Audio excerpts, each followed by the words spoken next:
ambavyo presha inazidi kupanda kuelekea dabi ya Kariakoo ndani ya Kombe la Muungano, hatua ya fainali, macho na masikio ya mashabiki wengi wameelekeza kwa waliowahi kuhisi ladha halisi ya michezo hii mikubwa, kwa maana ya wachezaji wa zamani. Mitazamo yao, maono yao yameendelea kubeba uzito mkubwa kuelekea pambano hili la kesho. Sisi tumezungumza nao na kupata maoni yao kuelekea mchezo huo. Kwa wapenzi wataongea wanavyoiona wao, lakini kama mimi mchezaji mpira, dabi haina mwenyewe, na haswa dabi yetu ya Tanzania, Simba na Yanga. Unaweza kusema leo Yanga iko vizuri, ukakuta inakuja kufungwa na Simba.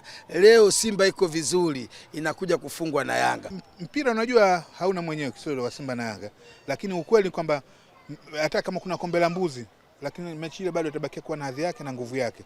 Umeelewa? Kwa hiyo ninachosema kwamba watu tukae tufikirie tu kesho kuna kwa nini kitatokea. Kesho tarehe 29 nini kitatokezea. Lakini ukweli unabaki pale, mechi ni ngumu.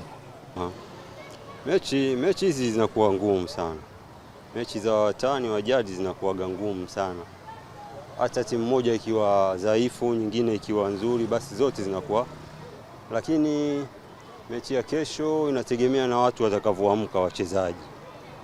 Simba sasa hivi wako vizuri, hata pia nao Yanga Afrika wako vizuri.